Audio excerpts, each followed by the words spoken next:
It's funny how sometimes uh, you get hooked on an idea, Hmm. and you just keep kind of turning it over in your mind. Yeah. And then all of a sudden you see it pop up again in the most unexpected places. Oh, yeah, I know exactly what you mean. It's like little, breadcrumbs kind of leading you down a path. Absolutely. That's exactly what happened to me after our last deep dive into the Persian script. Really? I stumbled upon something that felt like picking up a thread that we'd left sort of dangling. Intriguing. I'm curious, what did you find? It was a video, actually, Oh, from a channel called Languages&MuseumsILove. okay.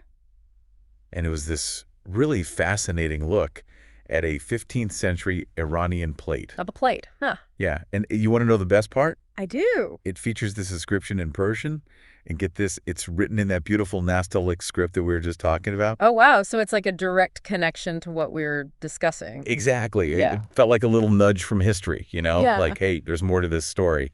I love those moments of serendipity when you're researching a topic and those unexpected connections emerge. Totally. So we have a tangible artifact this time that bridges language and art. Yeah, it's pretty amazing. Where does this plate take us? What's the journey? Our mission, should we choose to accept it, I think we should. is to go beyond just admiring this piece of pottery. We're going to really delve into its story, layer by layer. I'm game for that. So think art history. Okay.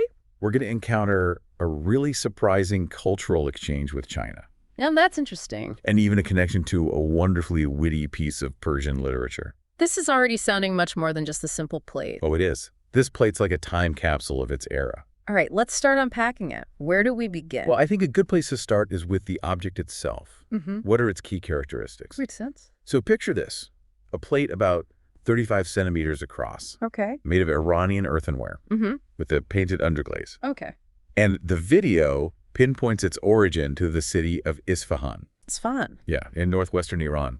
And they even show this map from the 14th century Okay. to place it within the context of the Mongol conquests. Ah, yes. The Mongols. Their vast empire had a huge impact on this entire region. It really did. And it's a pretty significant backdrop to what we're going to be talking about. I imagine so. And this plate was created. See, the dating puts it in the second half of the 15th century. Got it. And of course, like I mentioned, it features that beautiful flowing Nastaliq script, Right. the one we were admiring in our last discussion. Yes, I remember. Seeing it applied to this ceramic piece really brings its cultural importance into focus. It certainly does. The fact that they chose to use that specific script on such an object speaks volumes about its aesthetic appeal and cultural prestige at the time. For sure. Now, you mentioned this fascinating cultural exchange with China. Yes. How did that relationship shape Persian art during this period? Well, here's where the story takes a really interesting turn. So the Mongol conquests, despite their initial impact, they inadvertently forged these new pathways for trade and cultural exchange between Persia and China. Mm-hmm. And this happened in the 13th and 14th centuries. Yeah. So you have this kind of sudden influx of Chinese artistic ideas into Persia. It's often the case, with these large-scale historical shifts that the intermingling of cultures leads to new artistic expressions. It's fascinating. Yeah, for sure. What were some of the specific Chinese influences that started to appear in Persian art during this time? So the video highlights how actual Chinese porcelain was being imported into Iran at the time. Oh, wow, the real deal. Yeah, and they showed some examples of pieces decorated with those classic Chinese motifs. Like what kinds of motifs? Well, those stylized flowers, Yeah, dragons, all arranged with this formal precision. I can picture it. But here's the thing. The supply of this imported porcelain was pretty limited and inconsistent, especially for the Near East and Europe. So there was a demand that couldn't be fully met by imports. Exactly.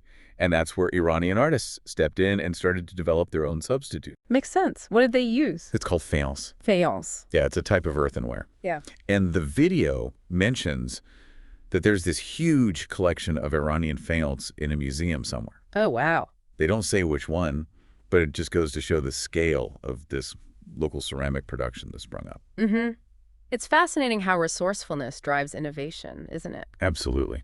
So how did the Iranian faience compare stylistically to the Chinese porcelain that inspired it?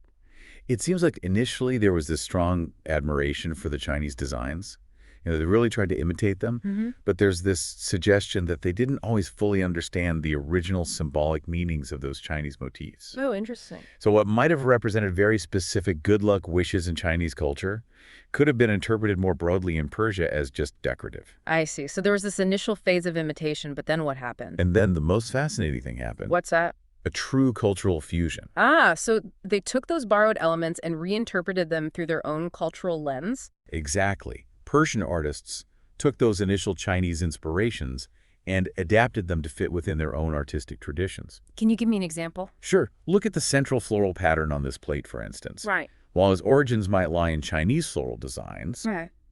the way it's arranged on the plate has this very deliberate symmetry and order, Right. and that really resonates with Islamic aesthetics. Absolutely. That emphasis on geometric order and balanced design is a hallmark of Islamic art across various forms. It's not just a copy, it's a transformation. Precisely. What other elements on this plate illustrate this interplay of influences? Well, there are these 6 cloud-like motifs, Okay. and they're positioned in the corners of the plate. Mm-hmm. The video really makes a point of the specific number 6. 6. Yeah, and this repetition of a stylized form, especially the number 6, Yeah. it contributes to that sense of order and deliberate design Right. that's so characteristic of Muslim art. I see. They even show a similar use of these, what they call cloud band motifs. Cloud band motif. Yeah, in a completely different piece of Muslim art, Mm-hmm. just to highlight how widespread this visual element became. So they weren't just imitating a specific object, they were absorbing these ideas into their own artistic vocabulary. Exactly. It's amazing to see how a motif can travel across cultures like that and take on these new layers of meaning and significance. That's really cool. Now, you also mentioned a connection to manuscript illumination from the same period. Oh, yes. If you look at the rim of the plate, you'll see these classic Chinese lock patterns, Okay. often called cloud scrolls. Cloud scrolls. And what's really striking is they compare them to very similar cloud scrolls that are found in Persian manuscript illustrations from that exact same era. Oh, wow. So it wasn't just confined to ceramics. Yep. This influence from China, it permeated the broader artistic landscape. It did. It suggests this unified aesthetic across different mediums. And this ties back to our previous discussion about the Nostalic script. It does. Remember those intricate border decorations we talked about? I did. It's all part of the same visual language. So whether an artist was working with clay or illuminating the pages of a manuscript, there was this shared understanding and appreciation for these visual elements that had been introduced from China. Yeah, it really points to this huge impact that these borrowed artistic ideas had on Iranian artistic expression. It's a remarkable example of cultural fusion. But the video also mentions a decline in this direct Chinese influence over time, particularly when Persian inscriptions began to appear on these objects. Right. The presenter suggested that the direct imitation of Chinese decorative styles kind of gradually lessened. And they theorized that perhaps it's because there wasn't a similar tradition in China Of what? of combining these decorative elements with local inscriptions. I see. So they were adapting this borrowed style to fit their own cultural practices. Yeah, and this is what makes our plate so significant. How so? 15th century Iranian faience pieces that actually incorporate Persian inscriptions are really rare. Oh. The video only features 2 other examples besides our main subject. So we're looking at a pretty unique piece. We are. It captures this very specific and fleeting moment in time in Persian artistic history. Absolutely. Yeah. Now let's talk about the inscription itself. Okay. The element that connects this plate back to our conversation about the Persian scripts. Right. It's positioned in that elegant band between the central floral motif and that decorative rim. And it's rendered in that beautiful Nostalic script, as we've said. What does the inscription tell us? So just as a quick reminder, the video touches on those aesthetic qualities of Persian script that we were admiring before. Those elongated forms, the way they fill the space, that graceful overlapping of letters. Exactly. And then they reveal the translation. Okay, let's hear it. The first part reads, I am in thought. O musk-experienced one, how shall I describe him? He is so sweet, I ask him for help. There's a real poetic beauty to those words. There is. It's almost like a yearning. And what about the second part of the inscription? Get ready for a bit of a tonal shift. Oh, really? The second part says, put your hand in her, find it. And don't worry, a better piece of meat you will not find at all. Well, that took a turn. From ethereal musings to a very grounded statement about meat. No, right? This must be where the literary connection comes in. You got it. These verses are actually taken from a poem titled Schütze des Appetits. Schütze des Appetits. Yeah, which translates to protector of appetite. Protector of appetite. And it was written by this wonderfully satirical poet named Bouchak Atima. Bouchak Atima. I'm not familiar with that name. Tell me about him and his work. So Bouchak lived in the late 14th and early 15th centuries. Okay. He passed away in 1427.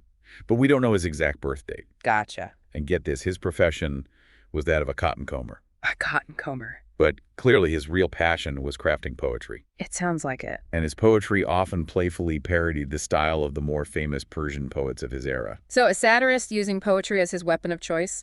That unexpected culinary turn in the inscription makes a lot more sense now. I know, right? So instead of tales of kings and mythical heroes, we have narratives told through the language of food. You got it. The video actually draws a really clever parallel to Ferdazi's epic poem, The Shahnameh. The Shahnameh. Yeah, and in the Shahnameh, the social hierarchy of ancient Persia is reflected in the types of food consumed at different levels of society. Interesting. So Bouchak is playing with that concept. Exactly. He's using these culinary metaphors to offer this humorous commentary on the social conditions in Iran during his time. Social satire cleverly disguised as a celebration of food. Exactly. So this decorative plate isn't just a beautiful object, it's also a lasting tribute to this unique and satirical work of Persian literature. That's exactly what the video argues. It's a ceramic artwork that also immortalizes these witty and playful verses. What else do we know about this poem, Schütze des Appetits? So it's actually part of a literary form called a bulistan. Bulistan. Which means rose garden. Rose garden. And it's a common framework in Persian literature for collections of wise or insightful writings. So kind of like a collection of proverbs or sayings. Yeah, but in Bouchak's unique take on this, all the traditional figures, themes, and moral lessons are replaced by culinary terms and metaphors. That's fantastic. I love it when artists subvert expectations like that. Me too. And the scope of Schütze des Appetits is surprisingly broad.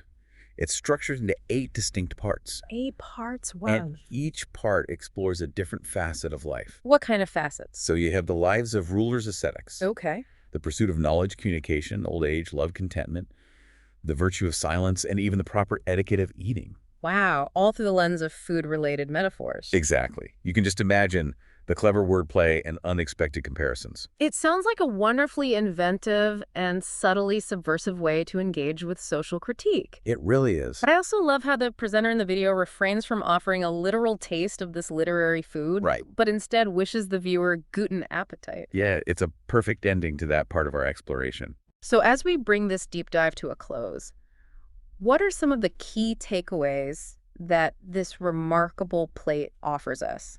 Well, I think for me, this plate really shows us how interconnected things were in 15th century Persia, between art, language, and cultural exchange. It's like this amazing example of how adaptable and ingenious Persian artists were. Right. They could draw inspiration from these distant lands like China and yet still create something distinctly their own. And then you have this inscription, which gives us a glimpse into this playful and satirical side of Persian literature. It's a great reminder that even seemingly ordinary objects can be imbued with these rich historical and cultural narratives. They can. And, you started with this interest in the Persian script. I did. And now you've seen it not only as a form of writing, but as an integral part of artistic expression connected to international trade and even delivering this witty literary punchline. It's been quite a journey. It has. And it really makes you think, doesn't it? Well, about how these seemingly disparate cultural influences, from China to Persia, Right. from decorative motifs to literary satire, Yeah. how they can all converge and transform into something so uniquely meaningful and resonant. It makes you wonder what other seemingly ordinary objects surrounding us right now might hold similarly captivating stories just waiting to be uncovered. It does indeed. Perhaps that's something for our listeners to ponder. I think so.